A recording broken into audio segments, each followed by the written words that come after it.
Olá! Hoje é dia 10 de junho de 2016 e você está ouvindo a 94ª edição do Ainda Sem Nome, seu podcast predileto sobre comunicação digital. Diretamente de Belo Horizonte, que parece vai ser um dia daqueles ensolarado novamente, eu sou o Caio César. E daqui de São Paulo, enrolado no cobertor, eu sou o Felipe Min. E aí, Caio, beleza?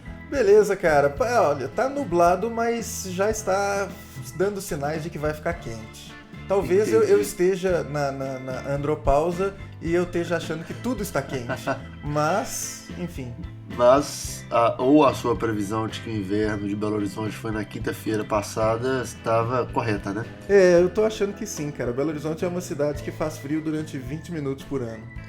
Aliás, recentemente, esta semana, para ser sincero e preciso, eu vi uma foto aérea feita ali na região do Belvedere, onde parece que as nuvens e o frio ele está bloqueado na parte direita da foto pelos prédios do Belvedere, impedindo que a cidade inteira se esfrie. Tenho para mim, Caio, que a especulação imobiliária ela tem direta relação com aumentos de temperatura em Belo Horizonte. Mas é só uma suposição. Eu acho que é mais que uma suposição, cabeça, porque eu já escutei de duas fontes que a verticalização do Belvedere aqui em Belo Horizonte é proporcionada pelo grande Sérgio Ferrara, que se existisse inferno ele estaria lá. Essa verticalização ela bloqueou as nuvens. E por isso, depois que verticalizou o Belvedere, começou a chover com mais força no Barreiro, e porque a chuva que viria para a cidade, ela fica presa na região ali da Serra do Curral, que vai até o Barreiro, né? Então, por isso que as chuvas começaram a ficar mais violentas no Barreiro, mais enchentes, alagamentos, etc., porque as nuvens não passam, né? Criou uma parede de calor ali. Eu já escutei isso de diferentes fontes, inclusive de pessoas que têm trâmite na área da geografia, viu, cabeça? Então a gente está correto nessa suposição. Eu imagino que sim, cara. É necessário buscar validação científica para essas afirmações, que deve existir. Já, afinal de contas, já são mais de 20 anos de verticalização ali, já deve ter dado para medir isso, e deve ter tido alguém que mediu. Aí a cidade que é cercada de morros não tem pra onde respirar, né? Exatamente, aí a gente fica sofrendo com mais calor e sai da cidade, em 3 minutos que você tá fora da cidade, você vê um clima diferente. E precisamente. Aí, valeu Sérgio Ferrara, né, cara? Seu último dia de governo, incrível, né? Essa foi maravilhosa. Um nó tático no cidadão belo-horizontino. A gente vive de nós táticos, né, cara? A vida são nós táticos, cara, não tem jeito. Pois é. Na imensa maioria das vezes a gente sofre o nó tático, essa é a verdade. Essa é a grande verdade. Parafraseando o gênio da Atena. Exatamente. Mas a gente também recebe, além de nós táticos da vida, a gente recebe comentários e muitos inputs para o nosso Ainda Sem Nome. E a gente agradece ao Camponês, o Volney e a Daniela Alvarenga pelos comentários na edição 93, que eu fico muito feliz pela repercussão, viu, Caio? Eu acho que é um tema urgente, pertinente e importante, né, cara? E fiquei feliz com a repercussão e com o fato da gente estar lutando na luta certa também. É muito bacana, eu acho que é uma coisa que deve ser, né, diária. Mas não dá pra gente abordar esse tema diariamente no Ainda Sem Nome, por causa a gente grava semanalmente. Primeiro. E segundo, primeiramente fora Temer, né? Segundamente a gente grava semanalmente. E terceiramente a gente não tem uma mulher no scratch fixo do Ainda Sem Nome. Físico e físico. Físico e fixo. Porque a Elisete, apesar de existir, ela não existe. Exato. É um dos dilemas existenciais da vida. Isso. Porque se ela existisse, ela poderia participar aqui semanalmente também. Isso. E ainda dentro do nosso segmento de... Contextualização inicial, hein? Contextualização inicial, eu ia falar de reporte para o público. O Ainda Sem Nome se despede hoje desse glorioso horário das 7 da manhã, né, Caio? É isso mesmo. Onde a gente vai buscar um horário onde a gente consiga mais convidados e mais horas de sono. Isso. Paradoxalmente. Ainda Sem Nome está ainda sem horário de gravação. Isso. Mas a gente vai buscar um horário que seja melhor para a gente conseguir trazer mais gente para Ainda Sem Nome e aumentar a gama de assuntos também para o podcast. Exatamente. Você que está ouvindo o podcast pode comentar no aindasemno.me, onde estão todas as postagens do nosso glorioso Ainda Sem Nome. Também pode ver as postagens no YouTube, ouvir as postagens no YouTube. E tem também o iTunes e o Stitcher, onde os nossos feeds do podcast estão cadastrados e você pode buscar lá as edições e acompanhar todas desde a número 1. E também, finalmente, compartilhar e participar do nosso super grupo do Telegram, onde tem várias pessoas de peso e compartilham e criam conteúdo lá com a gente. O link vai estar na postagem deste episódio. Eu vou fingir que eu não escutei você me chamando de gordo, cabeça, mas tudo bem. Eu não entendi. As pessoas de peso no grupo. Isso aí, cara. Pode ser. Ou não. Mas, enfim, e eu acho que eu vou fazer o seguinte, cabeça. Furando aqui a nossa pauta, eu vou prometer uma bananinha com açúcar para a primeira pessoa que fizer um comentário sobre Ainda Sem Nome e um review lá no iTunes. Porque nós pedimos todas as semanas e ninguém ousou fazer isso. Mas a pessoa que fizer isso vai ganhar uma bananinha daquela clássica com açúcar. Isso, a gente não está comprando votos, a gente só está estimulando a pessoa a fazer o review no iTunes. E a gente enche o saco sobre isso, mas e a gente já falou isso mais de uma vez, é o mal do negócio. A gente só vai conseguir ser relevante e legal no iTunes se as pessoas comentarem e deixarem seus reviews lá. E aí, por favor, não faça o review de 1 estrela dizendo se melhorar eu aumento o review. O review de 1 estrela não ajuda ninguém. Se você quer dar 1 estrela, não dê nenhuma. Exatamente. Isso tem a ver com a nossa pauta de hoje, né, cara? Isso. Tem muita gente inclinada a fazer o review de 1 estrela. E isso é uma coisa que despertou a atenção das pessoas no nosso supergrupo há alguns dias e se transformou numa pauta, né, cara? Por que as pessoas reclamam muito no Twitter? Porque aí, Caio, eu deixo a pergunta para você, porque certamente você nos seus estudos vai conseguir contextualizar melhor. Por que as pessoas gostam? As pessoas gostam de xingar muito, muito além do xingar muito, ou tem alguma outra motivação escondida? Bom, cabeça, tem 2 fatores que a gente deve prestar atenção aí. Eu acho que a gente pode ir junto nessa. Olha só. Uma coisa que não se deve negar é que as plataformas digitais interativas, aí, as plataformas de rede e de mídia social, elas funcionam como um catalisador das coisas que existem fora delas. Então, aquela questão da rivalidade, da polaridade que a gente vem discutindo aí na sociedade nos últimos meses, politicamente, né? Isso é catalisado nas plataformas sociais. E da mesma forma as reclamações. As reclamações elas são catalisadas. Não quer dizer que agora a pessoa reclama mais.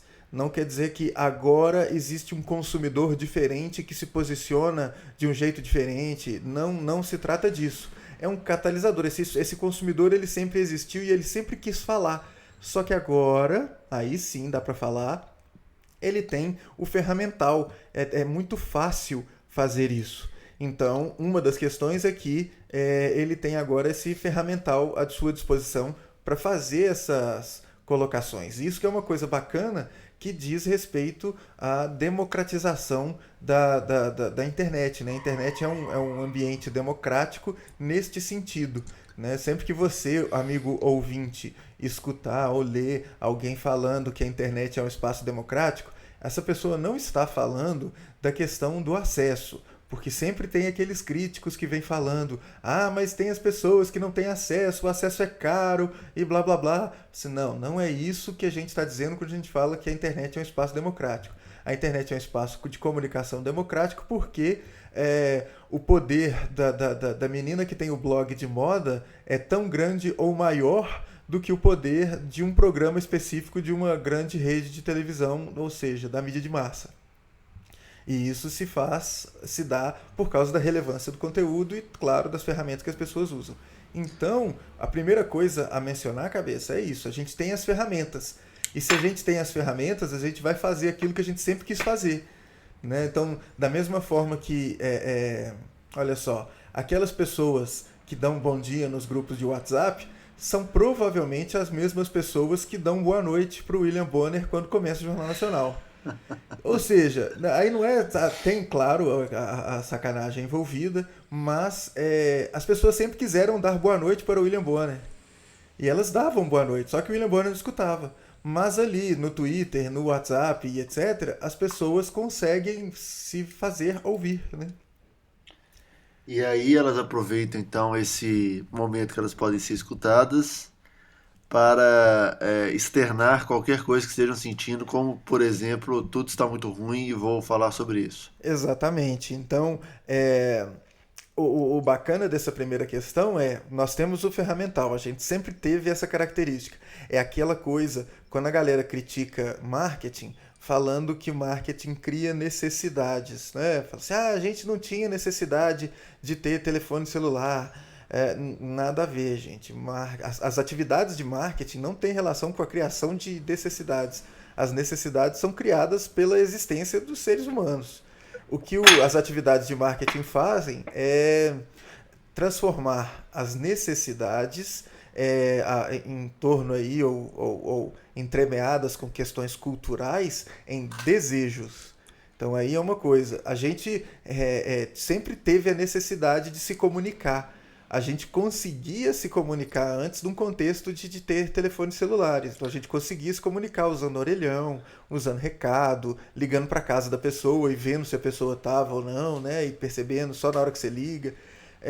Agora a gente tem outras ferramentas que suprem essa necessidade. Aí você vai escolher ter um Moto X, um Moto Z, um Moto Y, um Moto K por causa do seu desejo, que aí o desejo sim é um trabalho de comunicação e de marketing e de posicionamento e etc.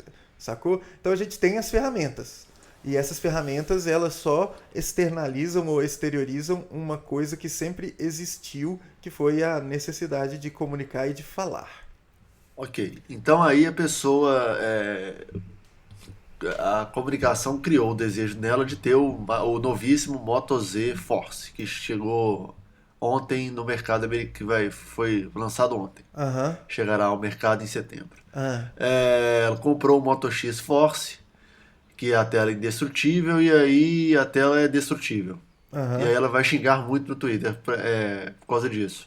Aí é o bacana. Ela vai xingar porque ela provavelmente jogou a caixa fora do seu telefone, ela não memorizou o 0800, ela não sabe onde é que fica a assistência técnica na cidade, e tudo isso exige tempo e deslocamento.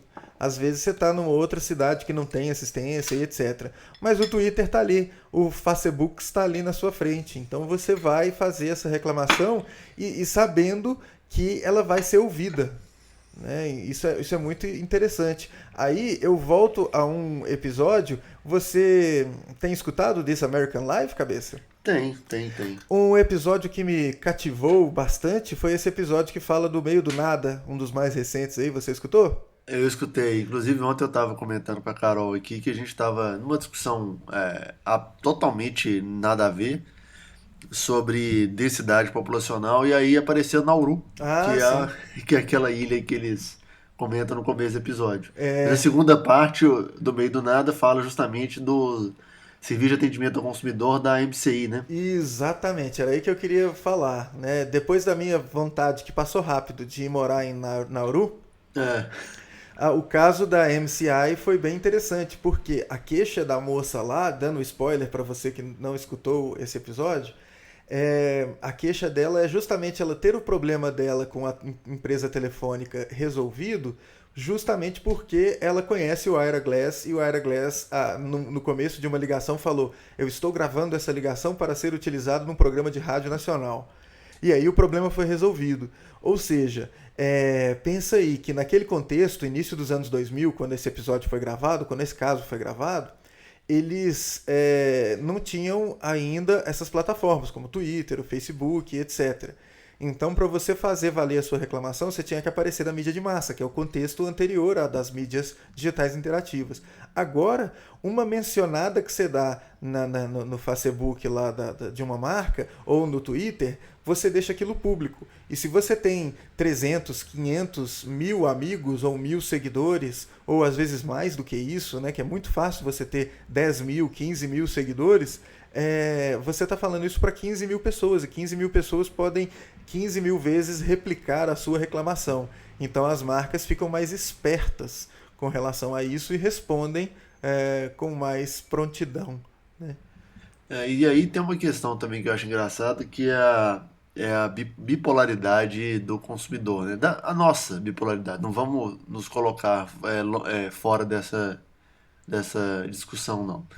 Você deve ter visto essa semana, e eu sei que eu tô só te cutucando, o anúncio da Heineken sobre os 3 casais que tinham que.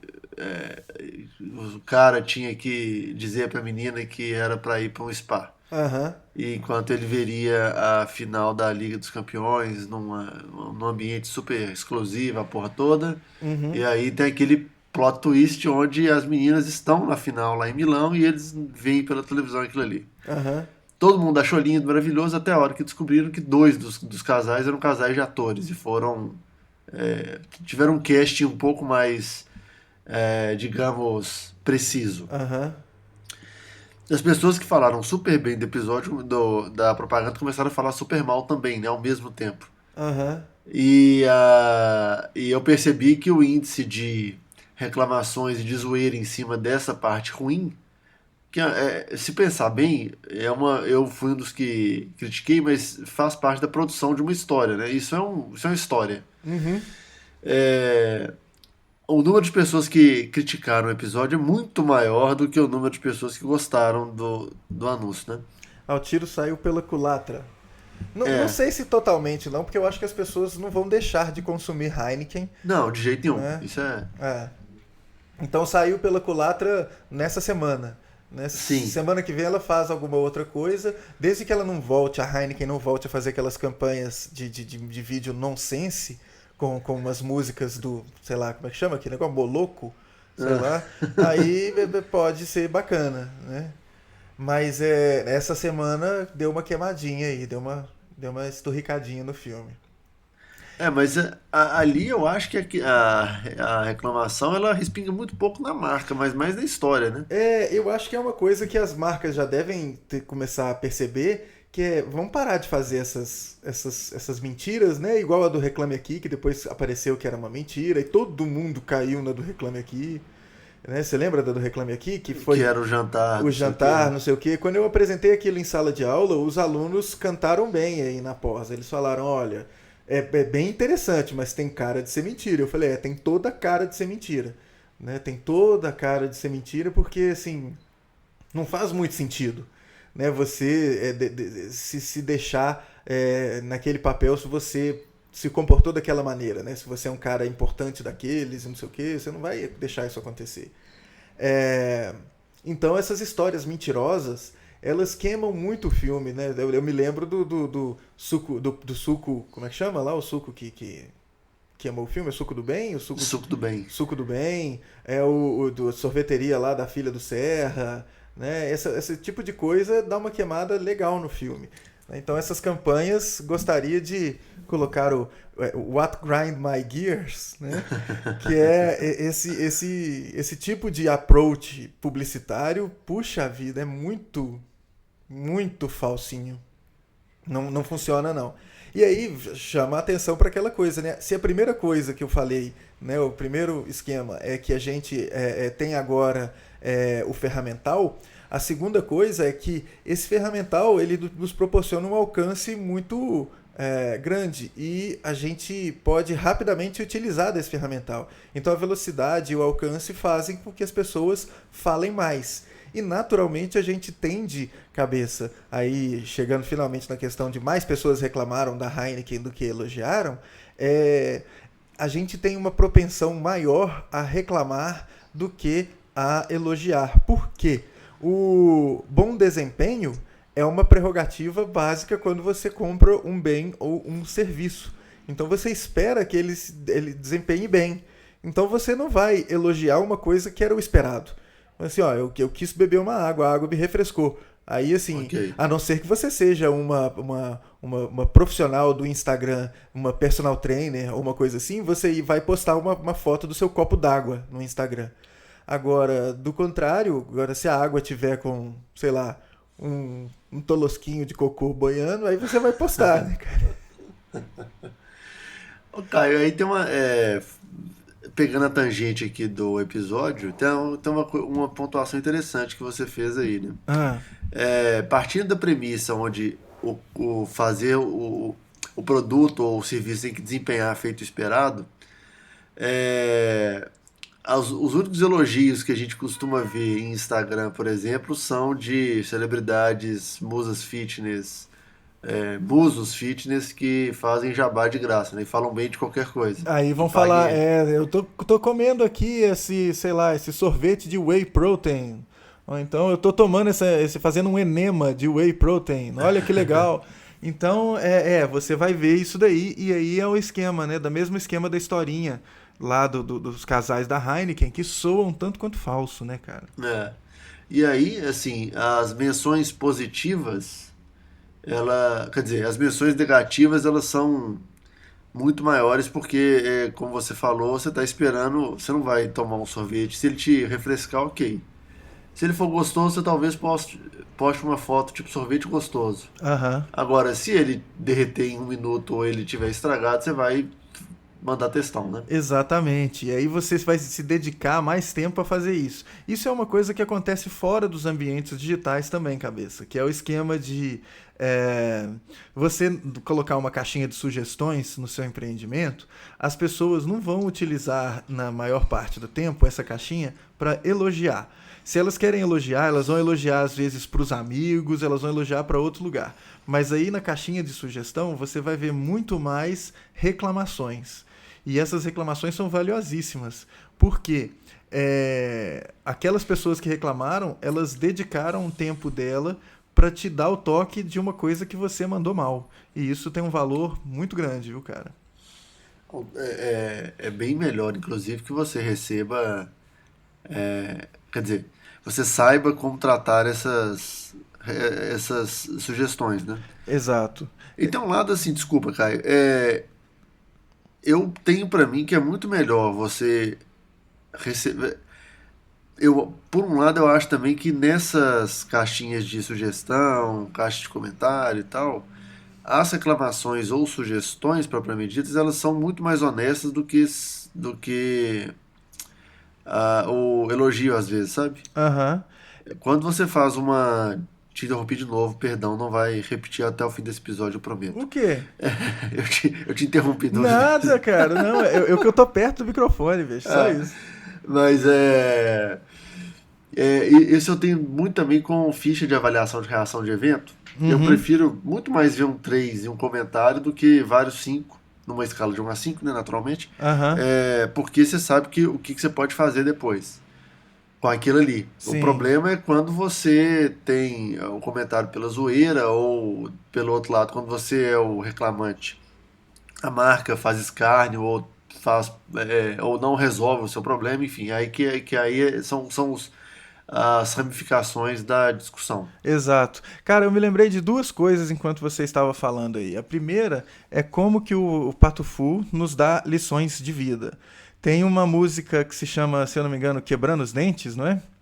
Que a gente só aprende quando a gente toma porrada, bicho. Ninguém se Sim, lembra das vitórias, você só se lembra de quando você tomou toco.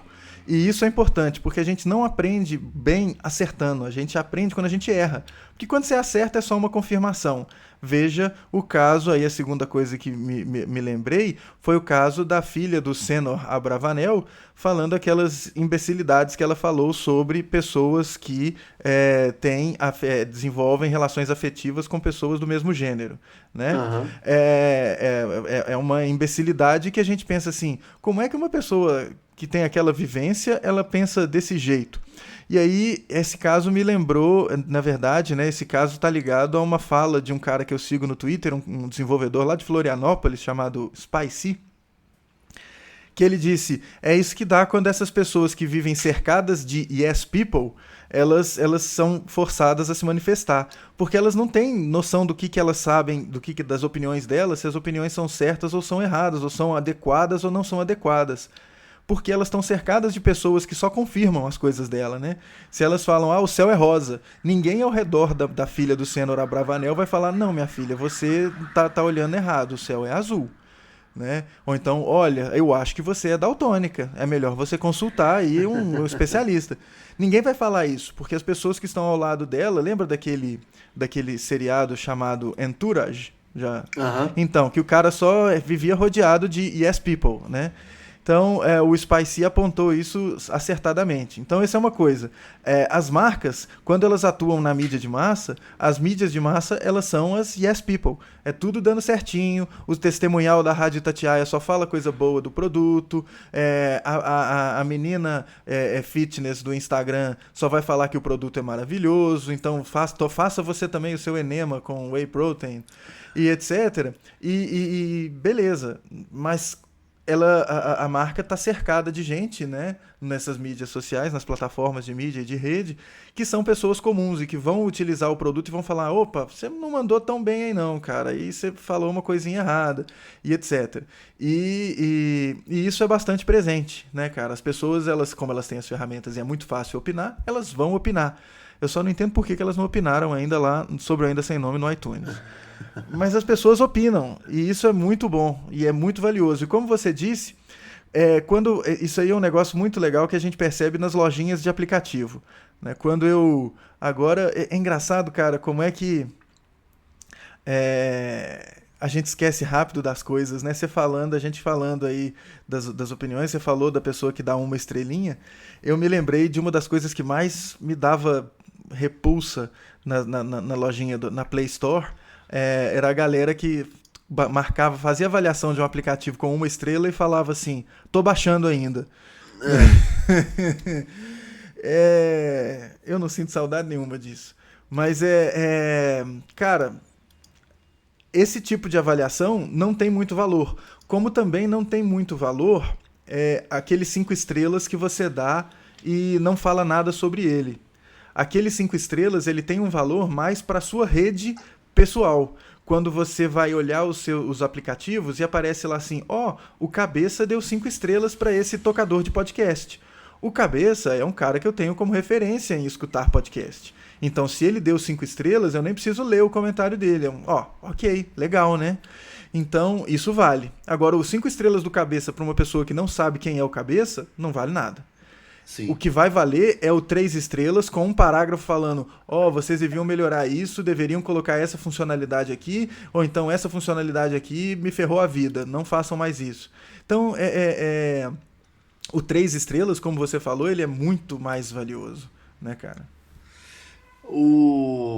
Você falou sobre essa comparação de lojas, essa semana passada talvez, o Teres Reis compartilhou no Facebook que ele voltou a ter Android por causa do hardware. Mas ele falou assim, coisas que eu não sentia falta e agora tem que lidar. A loja. Meu Deus, a loja. A loja é horrível. E olha que a loja do iOS, ela é lenta, a busca é lenta, ela tem que carregar aqueles destaques todos quando você carrega a loja e tal. Mas isso aí é muito menos chato do que aqueles 1 estrelinha e o cara falando, nunca usei. Pô, velho, por que você vai fazer isso então? Mas enfim, o esquema das 3 estrelas, ele é valioso porque pensa se você é um desenvolvedor de aplicativos. O 3 estrelas com um paragrafinho falando do que deu errado na sua experiência vai ensinar muito pro desenvolvedor, mais do que os 5 estrelas. Os 5 estrelas é uma massagenzinha no ego, fala assim, pessoas gostam do meu aplicativo. O 1 estrela fala assim, poxa, esse cara ele não usou o aplicativo, por que ele tá dando 1 estrela? E o 3 estrelas, com um paragrafinho, ele é valioso porque o cara fala, tenho que melhorar isso daqui, tenho que trabalhar esse outro tipo de coisa, e isso é muito importante. Isso vale para as marcas também, né, cara? As demais marcas, né? Porque os aplicativos são marcas. mas vale para as demais marcas lá, um perfil no Twitter, ou aqueles insights quando você administra uma página no Facebook falando, a galera tá avaliando mal sua marca, dá uma melhorada nisso, ou então, você tá demorando a responder as mensagens. Se você quer ter aquela estrelinha de que você responde mensagem rápida, melhora o tempo de resposta aí, que as pessoas estão mandando mensagem e estão demorando a receber a resposta. Então, e as mensagens em si, né, cara? Isso é muito importante.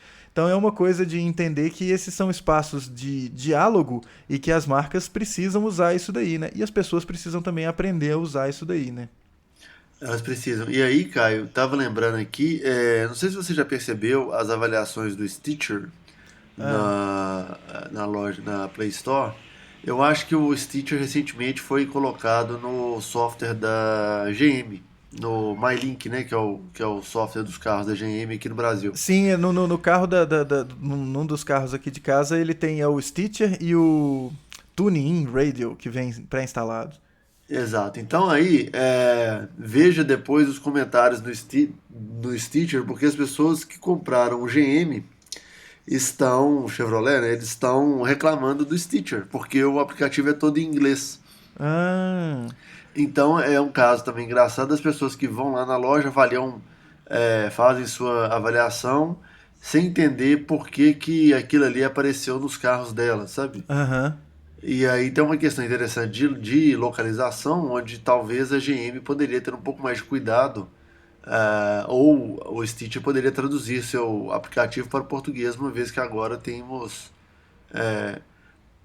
Quer dizer, por um lado, para o Stitcher é ótimo, né? Porque você começou a pegar um público que talvez não conheceria do aplicativo. Aham.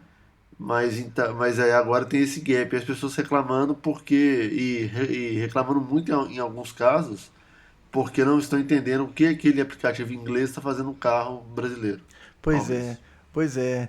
Então, certa vez eu vi uma moça desenvolvedora falando da dificuldade, a Gina Trapani, que ela tem um aplicativo de lista, chama To-Do List, é uma coisa assim. E ela estava falando da dificuldade que era fazer tradução.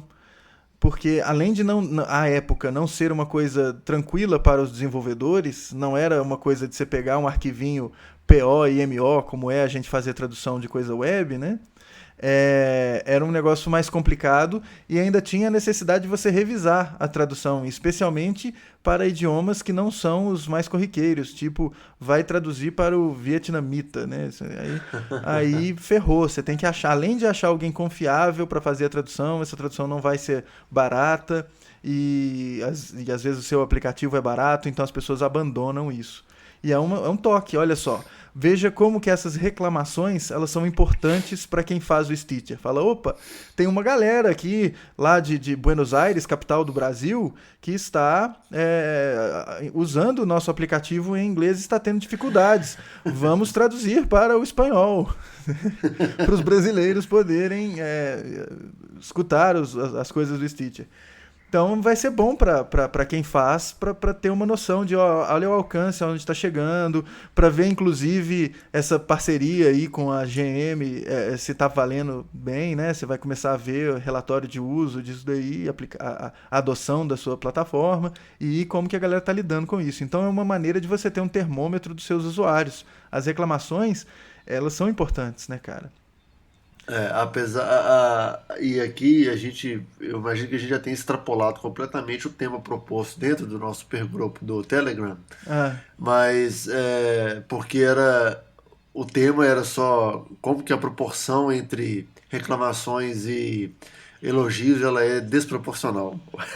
Pois é, ela é desproporcional porque eu imagino talvez seja isso, né, cabeça, que a gente tenha poucos reviews no iTunes, as pessoas falam assim, é bom, beleza. Mas é porque normalmente quando a coisa tá a contento, você não vai marcar, né? E tem outra também, né? Tem uma dessas... também tem o jeito que as pessoas pedem. Talvez isso influencia, lógico que influencia, né? Eu tô aqui sendo sarcástico. Mas tem uma dessas lojas de departamento que colocam uma coitada de uma funcionária na porta da loja, do lado de um totem com 3 botões. se você tá satisfeito, neutro, ou se você tá insatisfeito. É muito difícil que você, na frente da pessoa ali, vai marcar o não satisfeito. Né? Você tipo marca o não satisfeito quando ela foi ir ao banheiro, assim, você vai lá e marca o não satisfeito e vai embora. Por quê? Porque tem momentos que você quer interagir, tem momentos que você não quer interagir. Normalmente, numa caixinha de sugestões, é o momento que você não quer interagir. O momento que você quer interagir é o momento que você vai lá tirar satisfação com o gerente. O momento que você quer interagir é o momento que você vai lá com, sei lá, cabeça, eu vou te recomendar essa loja aqui que é muito boa. Eu vou com você, chamo o vendedor e falo, ó, vendedor, eu tô trazendo aqui o cabeça porque foi muito bacana quando eu vim aqui com você. Agora atende ele do mesmo jeito que você me atendeu, que foi muito bala. Esse é o momento que você quer interagir. Tem um momento que você tá nas mídias sociais, por exemplo, lá na lojinha, ou uma estrela não baixei ainda, ou tô baixando, é um momento, além de demonstrar uma falha cognitiva e de caráter, é um momento que mostra que você não tá muito afim de interagir. Agora, quando você marca as 3 estrelinhas com um parágrafo, você quer interagir. E querer interagir dá trabalho, né, cabeça? Então, aí é por isso que você vê, às vezes, com mais frequência, o cara dando uma de troll, simplesmente é ruim, lixo, porque ele não tá afim de interagir, ele só teve uma péssima experiência, não tá com paciência, às vezes, de falar o porquê, e boas. Ou então ele não vai com a cara da marca, ou então ele não gosta, sei lá. Eu tô com uma rejeição enorme à Nissan por causa do tanto de vezes que ela botou o Luciano Huck na minha timeline do Twitter. Assim, cara, nem se aparecer um Nissan por R$10 na minha frente eu vou querer comprar, pra validar aquela ação estúpida de colocar aquele camarada lá. Então, mas isso também eu não vou chegar ao ponto de ficar falando que Nissan é lixo, porque não é lixo, né? Mas tem o momento em que as pessoas querem interagir, e esse momento é que a gente tem que dar valor no contexto aí das plataformas sociais. Né, que o cara parou o tempo dele, que a gente sabe que tá tudo corrido, tá tudo atribulado. Aí o cara dedicou, nem que fosse 5 minutos do tempo dele, ele dedicou, né, nem que tomou 5 minutos do tempo dele, ele dedicou isso a escrever aquele paragrafinho lá e te contar o que aconteceu errado com ele. Às vezes ele não tá nem esperando uma retratação super bacaninha, receber uma cesta de flores em casa. Mas ele só gostaria que você soubesse. Fala assim, olha cara, você é legal, mas você mandou mal nisso. Entendeu? Ou então, às vezes, é uma coisa assim de, olha, não vá a essa loja, eu nunca fui bem atendido nessa loja, essa loja é ruim. Né? Aí é aquele esquema, né? As pessoas têm muitas nuances, não dá pra gente encaixar todos os comportamentos numa planilhinha, né, cabeça? Mas às vezes as pessoas têm umas insatisfações que são muito grandes e elas não querem que as outras pessoas sofram aquilo que ela sofreu. Por mais que talvez as pessoas que tentem aproveitar dos reviews e afins e de usuários tentar pôr todo mundo numa planilhinha, as subdivisões elas são gigantes, né, Caio? E aí Sim. isso que vai... Talvez essa que é a mágica do negócio. E aí o legal do negócio é justamente a gente entender que essas plataformas são plataformas de diálogo. E as marcas que sabem dialogar com seus consumidores, elas vão se dar bem. Né? E a gente está vendo isso agora, né, cara? Nos vomitaços, eu tenho um tweet, cara, que eu chamo o Cristóvão Buarque na chincha, mas foi da época que ele ainda votou a favor do impeachment.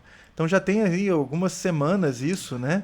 E esse tweet, pelo menos, sei lá, uma vez por dia, ou ele é favoritado ou ele é retuitado. Ele é mais favoritado do que retuitado. Então as pessoas estão lendo a coisa, elas às vezes me citam no retweet, etc. Mas o Cristóvão Buarque mesmo, ele não responde nada. Né? Então, assim, não está... Ele está ali para tratar o Twitter como uma mídia de massa. Ele está ali para escoar a informação, ele não está ali para dialogar. Né? Quando as pessoas chamam o cara para conversa, falam assim, chamar alguém para conversa no Twitter é você citar alguém e fazer uma colocação, fazer uma pergunta, né? E esperar uma resposta. E isso não ocorre. Não ocorre na maior parte das vezes também com marcas. As marcas não respondem. E aí, por favor, da mesma forma que as propagandas com historinhas falsas, metidas a reality, elas são ridículas, é ridículo você tentar responder todo mundo de forma engraçadalha. Não faz isso, não. Né? Assim, Se você, trate a marca como ela deve ser tratada. Se você é social media de alguma marca, não vai pro lado engraçadalho, não. Não é porque funcionou para prefs de Curitiba que vai funcionar para oficina mecânica que você atende, tá bom? Grato. Faça o que tem que ser feito, né, cara? Cara, se o cara reclamou, você vai lá e, opa, o que aconteceu? Vamos resolver, né? Então, enfim, tem marcas que elas não têm essa característica de ser engraçadinha e tenta ser engraçadinho, fica feio, fica ruim, né? Assim, não adianta nada você ver um case no Brainstorm 9, que, nossa senhora, do Itaú fazendo versinho. Se você vai chegar na agência, o Itaú vai conversar com versinho com você? Você vai lá conversar com o seu gerente do Itaú, ele vai conversar em versinho com você? Não vai, né? Ele vai chamar a polícia porque você está devendo o cartão de crédito lá 6 meses e não sei o quê. Então não adianta ele ser engraçadinho no Twitter e na hora que você chega na agência tem lá um segurança mandando você tirar o telefone. Não pode telefone. Né? Então não adianta nada isso acontecer, né? Mas enfim, aí vai ter as pessoas que vão comentar falando, mas não ter o telefone na agência é lei, Caio. Tudo bem, pode ser a mesma coisa. Tenta entrar, sei lá, sem camisa na agência. Por que você não pode ser atendido sem camisa na agência? Né? Tem alguma lei que proíbe isso? Mas aí o banco vai fazer um versinho. Aquele negócio de omnichannel que a gente já falou várias vezes, né, cara? Exatamente. Então isso aí eu acho que ainda foi mais pra longe ainda da temática central proposta no Supergrupo. Posto isso, a gente queria ouvir o que os nossos participantes atuais e futuros do Supergrupo aí do Ainda Sem Nome têm a dizer sobre esse episódio. Você pode fazer o seu comentário no aindasemnome.me, também no YouTube assim que o vídeo estiver disponível lá, o episódio, né, no caso, e também fazer seus reviews, que a gente já falou tanto aqui hoje, com tanto carinho, cara. Pode ser versinho também, a gente gosta. Pô, ia ser legal. Tanto no iTunes quanto no Stitcher, fazer sua avaliação pra gente continuar fazendo esse trabalho tão querido. Exatamente. E agradecendo a audiência, né, cara, que do nosso último episódio foi alta, gostamos, muito legal, o pessoal tá respondendo. Exato. E aí, também você no link dessa postagem vai ter o link para o supergrupo do Telegram, onde a gente discute e fica falando sobre os temas Ainda Sem Nome e interagindo com a galera. É isso aí, pessoal. Mandem ver, soltem os dedos aí, vamos teclar bastante. É isso aí. Caio, foi um prazer, viu? Um prazer é todo meu, cabeça. Da próxima, talvez a gente não tenha que antecipar a nossa gravação com peraí que tá na hora de fazer o café aqui. Exato. E ao longo da semana a gente vai discutir aqui qual é o melhor dia e horário para essa gravação e vocês estarão cientes disso. Exatamente, e se vocês participarem lá do Supergrupo, vocês vão poder fazer como a galera que pautou esta edição do Ainda Sem Nome. Você pode sugerir as suas pautas, então participe lá do Supergrupo, vai ser legal saber das suas opiniões e faça o seu review lá também, né? Fala assim, pô, Caio, você mandou mal demais, você falou muita besteira. E eu vou querer ouvir isso. Fala lá. Sim, isso. Então, beleza.